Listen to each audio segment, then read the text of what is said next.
नमस्कार विद्यार्थी मित्रांनो, हिस्ट्री बाय संतोष चव्हाण या आपल्या ऑफिशियल यूट्यूब चॅनलवर तुम्हा विद्यार्थी मित्रांचं पुन्हा एकदा खूप खूप स्वागत। मित्रांनो, आज आपण पाहणार आहोत ते म्हणजे प्लासी युद्ध। लक्षात घ्या, प्लासी युद्धाचं भारतीय इतिहासात एक आगळं वेगळं महत्त्व या ठिकाणी आहे। इंग्रजांनी 1757 पासून ते 1947 पर्यंत सुमारे 190 वर्ष भारतावर आपली सत्ता स्थापन केली। त्या सत्तेला जी सुरुवात झाली ती प्लासी युद्धातून झालेली आहे, हे इथे या ठिकाणी लक्षात घ्या। प्लासी हा इंग्रजांचा भारतातला पहिला विजय होता। प्लासी जिंकल्यानंतरच इंग्रजांनी भारतामध्ये असणारे आपले जे देशी शत्रू होते ते आणि त्याचबरोबर विदेशी कंपन्या ज्या भारतात आल्या होत्या त्यांचा पण पराभव या ठिकाणी केल्याचं दिसून येतं आणि 190 वर्ष या भारतामध्ये आपल्या वसाहतींच्या माध्यमातून साम्राज्य स्थापन केल्याचं एकंदरीत पाहायला भेटतं। तर आज मित्रांनो पाहणार आहोत आपण की का कारण होतं की प्लासी युद्ध होण्यामागचं आणि का बरं प्लासी युद्ध भारतामध्ये या ठिकाणी झालेलं आहे, या सर्व गोष्टींवर आज डिटेलपणे आपण या ठिकाणी चर्चा करूया। प्लासी सोबतच बक्सर पण पाहूया आणि त्याचबरोबर अलाहाबादचा तह नेमकं काय होता तो देखील आपण इथे या ठिकाणी समजून घेऊया। आता लक्षात घ्या, प्लासी युद्ध होण्यामागे काय कारण आहे ते थोडंसं आपण या ठिकाणी समजून घेऊया। आपल्या सर्वांना माहिती असेल, फरुखसिंग नावाचा एक राजा औरंगजेबच्या नंतर जे लॅटर्स मुघल कालखंड भारतामध्ये आले तेव्हा या लॅटर्स मुघल कालखंडामध्ये एक राजा होता ज्याचं नाव होतं फरुखसिंग।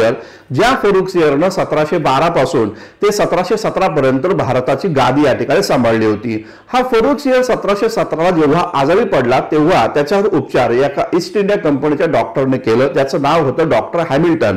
या डॉक्टर हॅमिल्टननं याच्यावर उपचार केल्यामुळे फरुखसिंग आजारातून या ठिकाणी बरा झाला आणि तो खुश होऊन त्यानं या ठिकाणी हॅमिल्टनला आपल्या दरबारात आमंत्रित केलं। हॅमिल्टन ईस्ट इंडिया कंपनीच्या शिष्टमंडळाला घेऊन फरुखसिंगकडे गेला आणि फरुखसिंगकडे त्यानं या ठिकाणी विशेष अधिकारांची मागणी केली। इतिहासाच्या भाषेमध्ये त्याला या ठिकाणी दस्तक म्हणलं जातं, शुद्ध मराठीमध्ये सवलतीचं गाठोडं म्हणलं जातं। या सवलतीच्या गाठोड्यांमध्ये किंवा दस्तकमध्ये 3 महत्त्वाचे अधिकार होते। त्यातला एक अधिकार होता ईस्ट इंडिया कंपनीला भारतात कॉइन्स काढण्याचा, स्वतंत्रपणे कॉइन्स काढण्याचा अधिकार। ईस्ट इंडिया कंपनीने ज्या भागामध्ये आपले वसाहत स्थापन केलेले आहे त्या वसाहतीनं त्यांना तटबंदी करण्याचा अधिकार हवा होता, तो देखील यामध्ये होता।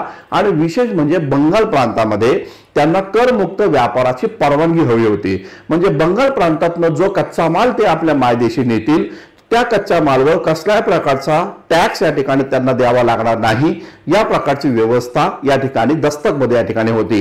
हे सर्वचे सर्व अधिकार फरुखसिंगनं या ईस्ट इंडिया कंपनीला दिले आणि इथूनच ईस्ट इंडिया कंपनीचं वसाहतवादाचं धोरण हे साम्राज्य विस्तारामध्ये रूपांतरित झालेलं आहे असं एकंदरीत दिसून येतं।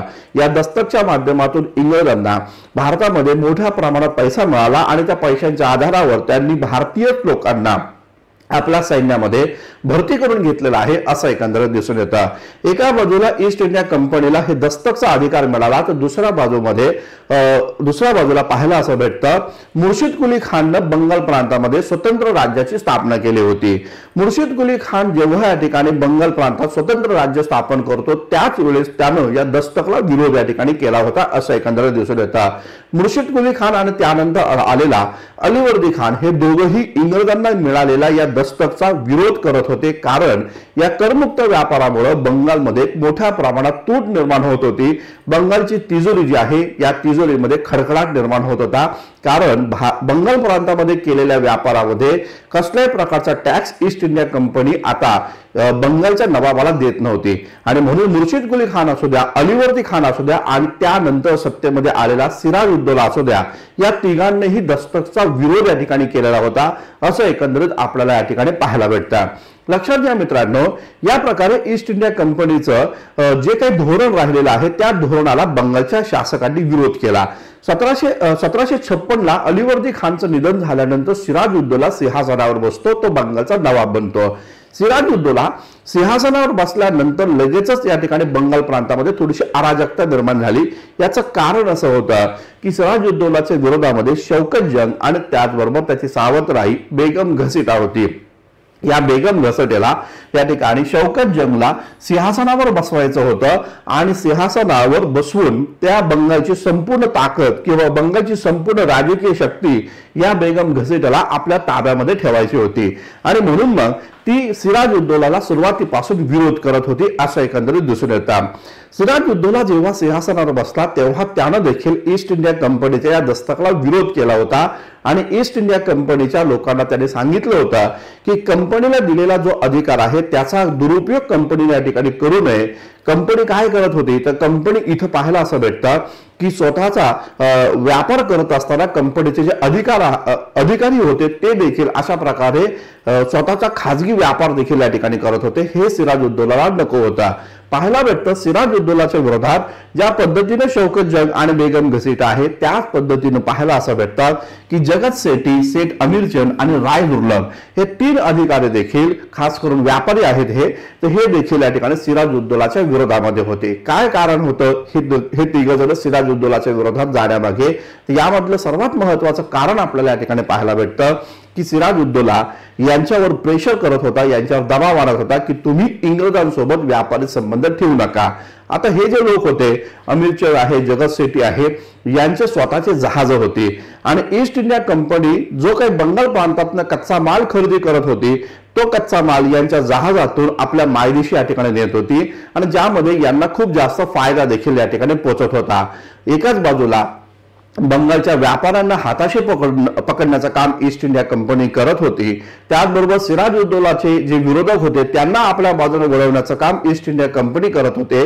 तर दुसऱ्या बाजूला सिराजुद्दौलाला बंगालच्या नवाब्या पदावरनं काढण्याचं षडयंत्र देखील ईस्ट इंडिया कंपनीचं या ठिकाणी सुरू होतं. अशा प्रकारे कामकाज हे या ठिकाणी ईस्ट इंडिया कंपनी करत होती आणि म्हणून ईस्ट इंडिया कंपनीच्या विरोधात सिराजुद्दौला आणि कंपनीला सहकार्य करणाऱ्या बंगाल प्रांतातील अधिकाऱ्यांच्याही विरोधामध्ये सिराजुद्दौला होता आणि म्हणून मग सिराजुद्दौलाला पदावरून काढून एक कठपुतली शासक निर्माण करण्याचा कंपनीचा इरादा होता.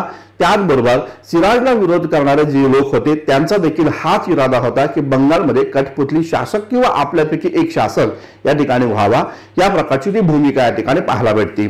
सिराजुद्दौलाला या सर्व गोष्टी या ठिकाणी ठाऊक होत्या आणि म्हणून सिराजुद्दौलानं आता इंग्रजांच्या विरोधी प्रखर भूमिका घेतल्याचं आपल्याला या ठिकाणी दिसून येतं. लक्षात घ्या, हे आहे कासिम बाजारचं तुरुंग. कासिम बाजारचं तुरुंगाचं एक स्मारक हे बनवलं, परंतु सुरुवातीला हे एक 10x12 या ठिकाणी खोली होती. पाहायला असं भेटतं की सिराजुद्दौलाने इंग्रजांना आदेश दिले होते की तुम्ही आमच्या राजकीय क्षेत्रामध्ये हस्तक्षेप करू नका. व्यापार करण्यासाठी आला आहात तर व्यापारच करा. आमच्या राजकीय क्षेत्रामध्ये हस्तक्षेप केलं तर तुमच्या वसाहती बंगालमधनं आम्ही बाहेर या ठिकाणी काढू. या प्रकारची धमकीवादा सूचना ही या ठिकाणी सिराजुद्दौलानं इंग्रजांना या ठिकाणी दिली होती आणि त्या संदर्भामध्ये सिराजुद्दौलानं या कासिम बाजारच्या ठिकाणी हल्ला केला होता. कासिम बाजार ही बंगाल प्रांतामधली या ठिकाणी ईस्ट इंडिया कंपनीची एक वसाहत होती, एक कॉलनी होती. तिथं सिराजुद्दौलाने हल्ला केला आणि या ठिकाणी असणारे जे काही लोक होते, इंग्रज खास करून लोक, त्यांना त्याने या ठिकाणी अटक केलं. सरकारी आकडा आपल्याला सांगतो, इंग्रजांच्या दफ्तरी असा आकडा सांगतो की 146 लोक होते. 146 लोकांना सिराजुद्दौलानं तुरुंगामध्ये डांबलं. 10x12 ती खोली, त्यामध्ये 146 लोकांना डांबून टाकलं. परिणाम असा झाला की ते एवढं छोटी रूम आणि त्या छोट्या खोलीमध्ये 146 लोक कोंबले गेले. त्यामुळं ऑक्सिजन मिळाला नाही आणि ऑक्सिजनच्या कमतरतेमुळे 146 लोकांचा इथं जागीच या ठिकाणी मृत्यू झाला. मृत्यू होणाऱ्यांमध्ये काही महिला होत्या, काही त्याचबरोबर वृद्ध लोक होते आणि लहान मुलं देखील या ठिकाणी होते. कासिम बाजारची ही घटना या काळामध्ये घडली. कासिम बाजारवर हल्ला केल्यानंतर सिराजुद्दौलानं इंग्रजांना धडा शिकवण्यासाठी कलकत्त्यावर पण हल्ला केला आणि कलकत्त्याचं नाव त्यानं बदललं, अलीनगर असं या ठिकाणी ठेवलं. लक्षात घ्या, हे अलीनगर नाव जे ठेवलं ते अलीवर्दी खानच्या नावावरून ठेवलेलं आहे आणि अशा प्रकारे कलकत्त्यावर देखील आपलं वर्चस्व स्थापन केलेलं आहे सिराजनं, असं एकंदरीत दिसून येतं. नीट लक्षात घ्या मित्रांनो, या पद्धतीनं सिराजुद्दौलानं इंग्रजांना चारी मुंड्यात चीत केलेलं आहे आणि या प्रकारची बातमी आता इंग्रजांना समजल्यानंतर इंग्रजांनी सिराजुद्दौलाचा बदला घेण्यासाठी मद्रास प्रांतामध्ये असणारा आपला अत्यंत कर्तबगार सेनापती रॉबर्ट क्लाइव्ह या रॉबर्ट क्लाइव्हला या ठिकाणी पाठवलं आणि या रॉबर्ट क्लाइव्हनं सर्वात पहिल्यांदा बंगाल प्रांतात आल्यानंतर अलीनगरवर हल्ला केलेला आहे असं एकंदरीत दिसून येतं. पाहायला भेटतं अलीनगरवर याने या ठिकाणी हल्ला केला आणि तिथंच त्यानं सिराजुद्दौला सोबत एक तह केला, ज्याला आपण अलीनगरचा तह या नावानं संबोधतो. अलीनगरचा तह एक तात्पुरत्या स्वरूपामध्ये झालेला करार होता, ज्यामध्ये या ठिकाणी सिराजुद्दौलानं या कराराचा स्वीकार केला होता आणि रॉबर्ट क्लाइव्हनं या प्रकारची अट सिराजुद्दौलावर लावली होती की तुम्ही या ठिकाणी केवळ आणि केवळ इंग्रजांसोबत व्यापारी संबंध ठेवायचे आहेत, अन्य कोणत्याही युरोपियन कंपनीसोबत व्यापारी संबंध ठेवायचे नाही. या प्रकारची भूमिका सिराजुद्दौलानं या तहाच्या माध्यमातून या ठिकाणी स्वीकारली होती असं एकंदरीत दिसून येतं. लक्षात घ्या, रॉबर्ट क्लाइव्हला हे माहिती होतं की सिराजुद्दौला इंग्रजांच्या विरोधात फ्रेंचांना जाऊन मिळालेला आहे आणि फ्रेंचांकडून मदत घेऊन तो इंग्रजांची सत्ता बंगाल प्रांतातून काढून टाकण्याचं षडयंत्र करत आहे. हे सगळं रॉबर्ट क्लाइव्हला ठाऊक होतं आणि म्हणून रॉबर्ट क्लाइव्हनं सिराजुद्दौलाच्या विरोधामध्ये जे लोक होते, बेगम घसीटा, शौकत जंग, शेख अमीरचंद, राय दुर्लभ, या सर्वांना आपल्या बाजूने या ठिकाणी केलं आणि तो या ठिकाणी वाट पाहत होता की आपण या ठिकाणी शक्तिशाली संयुक्त मोर्चा निर्माण केल्यानंतर सिराजुद्दौलाच्या विरोधात आपण या ठिकाणी युद्ध या ठिकाणी करायचं. या प्रकारे पाहायला असं भेटतं, या सर्व लोकांना एकत्र केल्यानंतर या रॉबर्ट क्लाइव्हनं अलीनगरच्या तहाचा भंग सिराजुद्दौलाकडनं झाला. म्हणजे सिराजुद्दौलानं फ्रेंचांसोबत व्यापारी संबंध ठेवले, राजकीय संबंध ठेवले, अशा प्रकारचा आरोप या ठिकाणी करण्यात आला सिराजुद्दौलावर आणि त्यानंतर या रॉबर्ट क्लाइव्हनं बंगालवर हल्ला या ठिकाणी केला. पाहायला भेटतं, बंगाल प्रांतामध्ये एक महत्वाची वसाहत आहे जिचं नाव आहे चंद्रनगर. ही चंद्रनगर नावाची वसाहत ही फ्रेंचांकडे होती आणि या फ्रेंचांच्या वसाहतीवर तिथं त्यानं या ठिकाणी हल्ला केलेला आहे असं एकंदरीत दिसून येतं. साहजिकच फ्रेंचांची वसाहत या ठिकाणी इंग्रजांनी समाप्त केली. रॉबर्ट क्लाइव्ह इथे या ठिकाणी चंद्रनगरमध्ये आता विराजमान झालेला आहे. हे सिराजुद्दौलाला या ठिकाणी कदापि पटणार नव्हतं आणि मग सिराजुद्दौलानं चंद्रनगरवर जो रॉबर्ट क्लाइव्हनं हल्ला केलेला आहे तो बंगालवर केलेला हल्ला आहे असं गृहीत धरून त्या रॉबर्ट क्लाइव्ह सोबत युद्ध करण्याची भूमिका त्यानं उघड या ठिकाणी केलेली आहे असं एकंदरीत दिसून येतं. आणि अशा प्रकारे पाहायला भेटतं की 23 जून 1757ला प्लासीच्या युद्धाला सुरुवात झालेली आहे असं आपल्याला पाहायला भेटतं. प्लासी हे बंगाल प्रांतातलं एक छोटं गाव होतं ज्याचं मूळ नाव हे पलासी होतं, हे लक्षात घ्या. पलाश नावाचं एक फूल आहे, ज्या फुलापासून या ठिकाणी गुलाल या ठिकाणी बनवला जातो. तर लक्षात घ्या, इंग्रजांना पलाशी या नावानं हे संबोधणं या ठिकाणी शक्य नव्हतं किंवा ते या ठिकाणी त्या गावाला पलासी म्हणत नव्हते तर ते प्लासी म्हणत होते. म्हणून त्या गावाला प्लासी आणि तिथं जिथं युद्ध झालं त्या युद्धाला प्लासी युद्ध असं या ठिकाणी म्हणलं जातं. तर प्लासी हे इंग्रजी दफ्तरी आहे, परंतु आपल्या मराठी दफ्तरीमध्ये जर आम्ही पाहिलं किंवा आपल्या देशी भाषेत जर पाहिलं तर त्या गावाचं नाव होतं काय, पलासी. हे या ठिकाणी लक्षात घ्या. तर 23 जून 1757ला या युद्धाला या ठिकाणी सुरुवात झाली. या युद्धाचं दुर्दैव असं आहे की या युद्धामध्ये इंग्रजांनी सिराजुद्दौलाचा जो सेनापती होता मीर जाफर त्याला या ठिकाणी आपल्या बाजूने वळवलं होतं.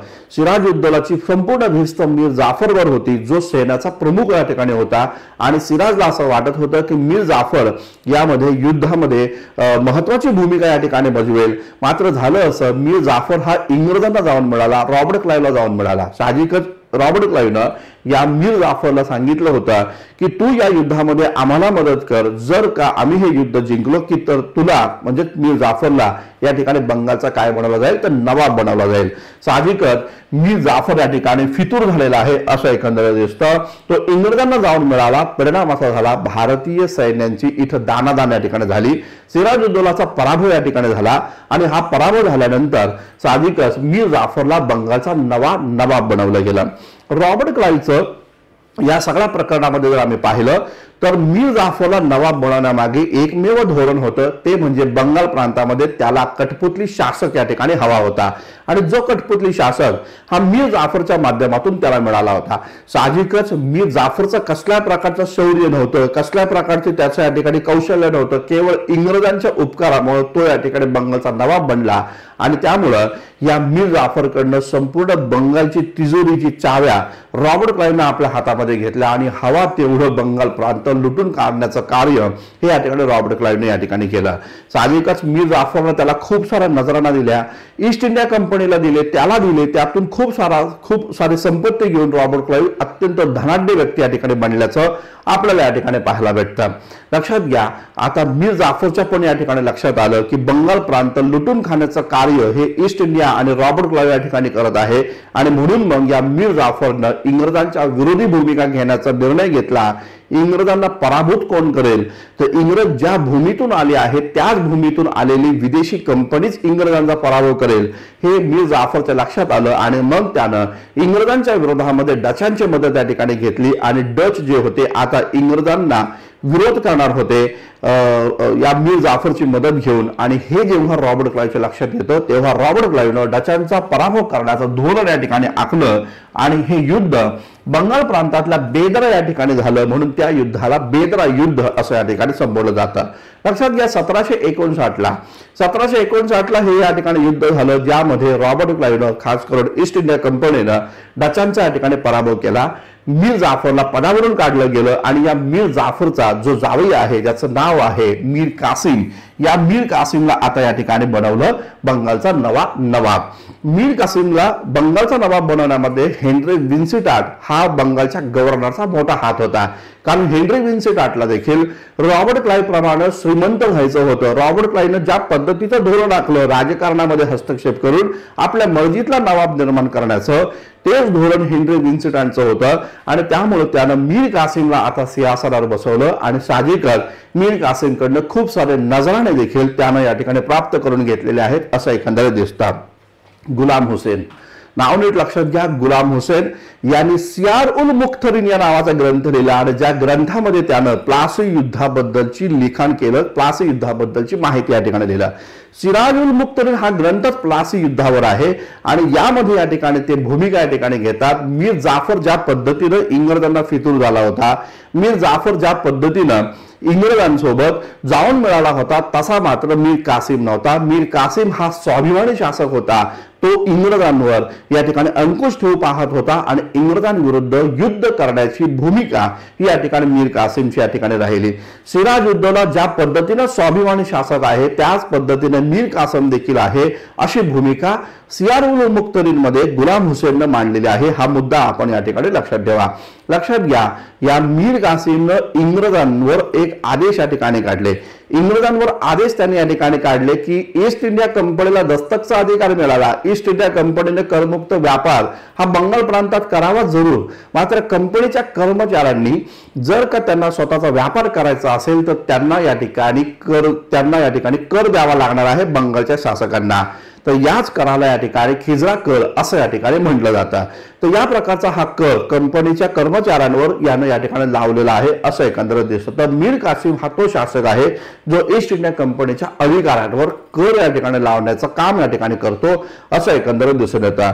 साहजिकच मीर कासिम जर आम्ही पाहिला त्याला हे लक्षात आलं होतं की आपल्या म्हणजे आधीचा आपला जो शासक होता सिराज उद्दौला, त्यानंतरचा होता जो मीर जाफर, याच्याबाबत इंग्रजांचं जे धोरण राहिलं तसंच धोरण माझ्याही संदर्भामध्ये असणार आहे आणि म्हणून मग या मीर कासिमनं काय केलं, मुर्शिदाबाद जी बंगालची राजधानी होती ती स्थलांतर केली आणि ती स्थलांतर करून त्यानं मुंगेर या ठिकाणी आणली। मुंगेरमध्ये ही राजधानी या ठिकाणी आणल्यानंतर हा मीर कासिम भारतीय शासकांना एकत्र करत होता इंग्रजांच्या विरोधामध्ये काम करण्यासाठी आणि साहजिकच मग या मीर कासिमला भारतातील अन्य दोन महत्वाच्या शासकांनी या ठिकाणी मदत केली। त्यापैकी अवधचा नवाब होता शुजा उद्दौला आणि मुघल बादशाह शाह आलम सेकंड। मुघल बादशाह शाह आलम सेकंड, त्याचबरोबर अवधचा नवाब शुजा उद्दौला आणि त्याचबरोबर पाहायला भेटतं बंगालचा नवाब मीर कासिम, या तिघांनी एक संयुक्त मोर्चा इंग्रजांच्या विरोधामध्ये या ठिकाणी उभारला आणि इंग्रजांना शह देण्यासाठी एक युद्ध लढलं गेलं। त्या युद्धालाच म्हटलं जातं बक्सर वॉर, बक्सर युद्ध। लक्षात घ्या, 22 ऑक्टोबर सन 1764 साली 22 ऑक्टोबर सन 1764 साली हे युद्ध झालं। या युद्धाचं नेतृत्व इंग्रजांच्या वतीनं हेक्टर मनरोने केलं आणि अशा प्रकारे इंग्रज जे आहे या इंग्रजांनी बक्सर युद्धामध्ये देखील भारतीय शासकांचा पराभव या ठिकाणी केला। या युद्धामध्ये बंगालचा नवाब मीर कासिमचा पराभव या ठिकाणी झाला, शुजा उद्दौलाचा पराभव या ठिकाणी झाला जो अवधचा नवाब होता आणि अलाहाबादच्या किल्ल्यामध्ये दडून बसलेल्या मुघल बादशाह शाह आलम सेकंडचा देखील इंग्रजांनी पराभव या ठिकाणी केल्याचं एकंदरीत दिसून येतं. 1765 साली या ठिकाणी पाहायला असं भेटतं पुन्हा एकदा रॉबर्ट क्लाइव्हला भारतामध्ये आमंत्रित केलं आणि या रॉबर्ट क्लाइव्हनं मुघल बादशाह जो होता शाह आलम सेकंड याची या ठिकाणी भेट घेतली. त्याला या ठिकाणी अलाहाबादच्या किल्ल्याला वेढा दिला आणि अलाहाबादचा किल्ला संपूर्णपणे त्याने या ठिकाणी जिंकून घेतला. अलाहाबादच्या किल्ल्यामध्ये लपून बसलेला शाह आलम सेकंड सोबत त्याने एक तह केला, त्यालाच या ठिकाणी म्हटलं जातं अलाहाबादचा तह. लक्षात घ्या, ऑगस्ट 1765 साली हा तह झाला आणि या तहामध्ये मुघल बादशाहला नजरकैदेमध्ये ठेवलं गेलं. इंग्रजांनी कोरा आणि अलाहाबाद हे 2 जिल्हे या मुघल बादशाहला दिले आणि त्याला या ठिकाणी सांगितलं आम्ही तुला या ठिकाणी पेन्शन भोगी बनवू, तू फक्त अलाहाबादच्या किल्ल्यामध्ये या ठिकाणी राहा. लक्षात घ्या, शाह आलम सेकंड जो होता या शाह आलम सेकंडला दिल्लीकडे जाण्याची परवानगी देखील इंग्रजांनी नाकारली होती. 1765 पासून ते 1771 पर्यंत हा मुघल बादशाह शाह आलम सेकंड हा या ठिकाणी अलाहाबादच्या किल्ल्यामध्ये इंग्रजांच्या नजरकैदेमध्ये होता, हे आपण या ठिकाणी विसरता कामा नये. 1771 महाजी शिंदे मराठा सरदार हे महाजी शिंदे या ठिकाणी आले आणि त्यांनी अलाहाबादच्या किल्ल्यावर पुन्हा हल्ला केला. इंग्रजांच्या तावडीमध्ये असणारा शाह आलम सेकंडची सुटका केली. त्यानंतर मग 1771 या ठिकाणी शाह आलम सेकंड हा दिल्लीच्या राजधानीमध्ये जाऊ शकला. या प्रकारचा इतिहास आपल्याला या ठिकाणी पाहायला भेटतो. लक्षात घ्या, अलाहाबादचा तह आम्ही पाहतो, हा अलाहाबादचा तह झाला आणि त्यानंतर बंगाल, बिहार, ओरिसा या तिन्ही प्रांतांची दिवाणी अधिकार या ठिकाणी ईस्ट इंडिया कंपनीला देण्यात आले. आता ईस्ट इंडिया कंपनी भारतामध्ये महसूल या ठिकाणी जमा करणारी एक महत्वाची कंपनी बनलेली आहे. कंपनीला बंगाल प्रांताचा दिवाण बनवलं गेलं. कंपनी त्यामुळे या ठिकाणी इथं वास्तविक शासक बनलेली आहे. नामधारी शासक बंगालचा नवाब या ठिकाणी बनला. मीर कासिमला पदावरून काढून पुन्हा एकदा मीर जाफरला बंगालचा नवाब बनवला आणि अशा प्रकारे 1765 लक्षात घ्या, बंगाल प्रांतावर एक छत्री अंमल ब्रिटिशांचा आलेला आहे असं एकंदरीत दिसतं. 1765 पासून ते 1772 पर्यंत बंगाल प्रांतामध्ये दुहेरी शासन निर्माण झालं. या दुहेरी शासनामध्ये बंगालचा जो नवाब होता तो या ठिकाणी नामधारी प्रमुख आणि वास्तविक प्रमुख ईस्ट इंडिया कंपनी बंगाल प्रांतात आता महसूल जमा करताना या ठिकाणी दिसून येते. आणि या पद्धतीनं बंगाल प्रांत जिंकल्यानंतर इंग्रजांच्या हाती जो काही नैसर्गिक साधन संपत्तीचा साठा, जी काही मोठ्या प्रमाणावर पैशांची कुवक आणि त्याचबरोबर सैन्य जे काही इंग्रजांना मिळालं, त्याच्या आधारावर इंग्रजांनी देशातील जे सत्ताधीश होते, जे काही शासक होते त्यांचा आणि पुढे जाऊन फ्रेंचांचा 1760 वाणिवाशा युद्धामध्ये आपल्याला पाहायला भेटतं, तर त्यांचाही पराभव या ठिकाणी केलेला आहे. टिपू सुलतानचा पराभव केला, मराठ्यांचा पराभव या ठिकाणी केला, शिखांचा पराभव या ठिकाणी केला. तर अशा प्रकारे इंग्रज हे भारतामध्ये एकछत्री अंमल या ठिकाणी करताना या ठिकाणी दिसून येतात. तर या प्रकारे मित्रांनो, प्लासी युद्ध, बक्सर आणि अलाहाबादचा तह काय नेमकं होतं याबद्दलची माहिती आपण पाहिली. लक्षात घ्या, हिस्ट्री बाय संतोष चव्हाण या नावाचं जे आपलं ऍप्लिकेशन आहे त्या ऍपमध्ये 2 महत्वाच्या बॅचेस आपल्या या ठिकाणी सुरू आहे. लाईव्ह बॅच सुरू आहे राज्यसेवा पूर्व व मुख्य परीक्षा बेसिक फाउंडेशन बॅच. ही बॅच लाईव्ह बॅच आहे. रोज दुपारी 4 वाजता याचे लेक्चर्स या ठिकाणी होतात. लाईव्ह लेक्चर झाल्यानंतर ते रेकॉर्डेड स्वरूपामध्ये पण तुम्हाला मिळतं. जर का 2024 आणि 2025 राज्यसेवाचं टार्गेट ठेवून तुम्ही अभ्यास करत असाल तर ही बॅच जरूर या ठिकाणी जॉईन करा. तुम्हाला या बॅच मध्ये खूप सारी माहिती या ठिकाणी मिळेल आणि याचबरोबर संपूर्ण इतिहास, प्राचीन, मध्ययुगीन, आधुनिक, समाज सुधारक आणि स्वातंत्र्योत्तर भारत हे सगळंच तुम्हाला या ठिकाणी मिळणार आहे. तर बेसिक फाउंडेशन बॅचला जॉईन करायला विसरू नका.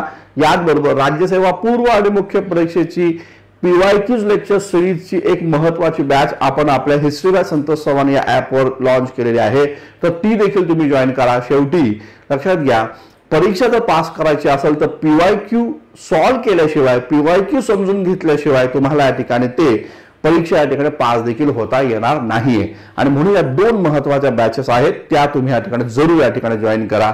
अशाच प्रकारचे लेक्चर अटेंड करण्यासाठी, हे लेक्चर पाहण्यासाठी आणि भारतीय इतिहास समजून घेण्यासाठी तुम्ही या ठिकाणी हिस्ट्री बाय संतोष चव्हाण हा ऍप जरूर या ठिकाणी सबस्क्राईब करा. या लेक्चरला लाईक करा, त्याचबरोबर कमेंट्स देखील या ठिकाणी करा.